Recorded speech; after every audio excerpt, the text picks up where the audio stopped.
Yes, good afternoon fourth class. Now we start Hindi class. हमने कल क्या रीड किया था? विराम चिन्ह. विराम चिन्ह पढ़े थे. विराम चिन्ह क्या कैसे यूज़ किए जाते हैं, कैसे उपयोग में लाते हैं. जैसे ही हम किसी वाक्य को पूरा कर देते हैं तो उसके बाद कौन सा साइन लगाते हैं? पूर्ण विराम का. अगर हमें बीच में स्पेस देना हो या कुछ समय के लिए रुकना हो तो कौन सा साइन लगाते हैं? अल्प विराम मतलब कॉमा. मैं आपको एक बार रिवाइज करवा देती हूँ.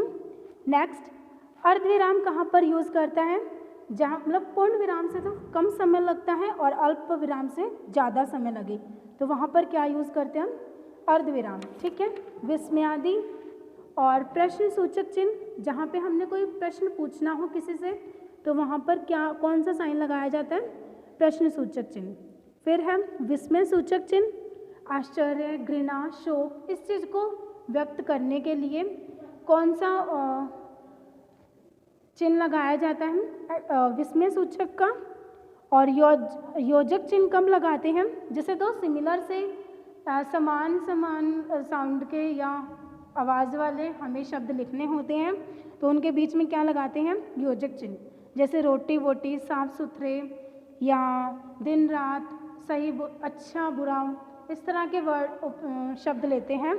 मतलब जो एक दूसरे की तुलना करने के काम में आते हैं तो उसमें कौन सा चिन्ह लगाते हैं हम? योजक चिन्ह. फिर निर्देशन चिन्ह, हमें निर्देश करना हो. जैसे हम संवाद लिखते हैं. संवाद लिखने में हम ये बोलें कि राम तुम कहाँ गए, तो इसका मतलब क्या हुआ कि राम ने ये पूछा है कि तुम कहाँ गए हो. ठीक है. तो ये हो गया निर्देशन चिन्ह. फिर है उद्धरण चिन्ह. उद्धरण चिन्ह दो तरह के होते हैं. एक तो 11 उद्धरण चिन्ह मतलब एक एक के लगे हुए होते हैं और दूसरा क्या होता है? दोहरा उद्धरण चिन्ह. ये डबल इस तरह कॉमा लगे हुए होते हैं. अगर तो हम किसी का जैसे वो होता है ना, मिडल नेम होता है किसी का, तो वहाँ पर क्या यूज़ करते हैं? इस वाले चिन्ह को उपयोग करते हैं. जैसे सूर्यकांत त्रिपाठी, ये एक राइटर हैं, एक लेखक हैं, कवि भी हैं. तो ये इनके नाम के आगे हमेशा निराला हुआ शब्द लगाया हुआ होता है. तो इसमें हम ये क्या लगाते हैं? 11 उद्धरण चिन्ह लगाते हैं. ठीक है. और दोहरा उद्धरण चिन्ह जैसा का जैसा इसको वैसा को वैसा जब लिखा जाता है ना तब इसको उपयोग करते हैं. ठीक है. अब आज हम चलते हैं अभ्यास पे. तो देखिए, ये जो साइन है इस विराम चिन्ह का क्या नाम है? ये जो है ये कोमा है, इसको हम क्या बोलते हैं? पूर्ण विराम, अल्प विराम, अर्धविराम या विस्मय सूचक चिन्ह. कौन सा चिन्ह है ये? अल्प विराम. तो हम किस पे टिक कर देंगे? बी ऑप्शन पे. ठीक है. नेक्स्ट क्या है? विस्मय सूचक चिन्ह कौन सा होता है? विस्मय सूचक चिन्ह कौन सा लगाते हैं हम? यही, ये विस्मय सूचक होता है. जब ये ऐसे एक डंडा और ये डॉट लगाते हैं कौन सा हो जाता है? विस्मय सूचक चिन्ह. अब अगला देखिए, निम्न वाक्यों में उचित विराम चिन्ह लगाएं. शशि कहाँ चली गई? अब ये हम क्या पूछ रहे हैं? प्रश्न पूछ रहे हैं. तो कौन सा आ जाएगा? प्रश्न सूचक. मैं खाना खा रहा हूँ, तो ये वाक्य पूरा हो गया. पूर्ण वाक्य में कौन सा लगाते हैं? पूर्ण विराम. मुझे पुस्तक, पेंसिल और तथा किताब चाहिए, तो इसमें हम क्या लगाएंगे? एक तो ये कोमा बीच में और लास्ट में क्या लगाएंगे? पूर्ण विराम.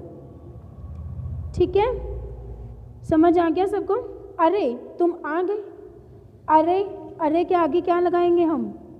विस्मय सूचक चिन्ह. और तुम आ गए वाक्य पूरा हो गया यहाँ पर, तो हम ये पूर्ण विराम लगा देंगे. शाबाश, जीत रहे हो. शाबाश भी किसका है? आश्चर्यचकित, मतलब एक अपन उसकी वाहवाही कर रहे हैं और तुम जीत रहे हो तो पूर्ण विराम. ठीक है. अब आगे है सही मिलान करो. इनमें पूर्ण विराम कौन सा है? ये है अल्प विराम. ये है अर्धविराम. कौन सा है? ये है प्रश्न सूचक, ये, और विस्मय सूचक ये. ठीक है. समझ आ गया सबको? आगे देखिए, वाक्य की समाप्ति पर जब वाक्य पूरा हो जाते तो कौन सा लगाते हैं हम? अर्धविराम या पूर्ण विराम? कौन सा?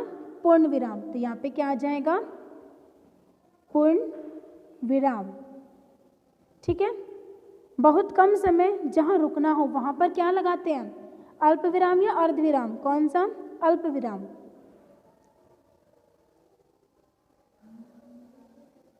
यहाँ पे क्या आ जाएगा? अल्प विराम। ठीक है, अगला, जहाँ प्रश्न पूछा जाता है वहाँ कौन सा लगाते हैं?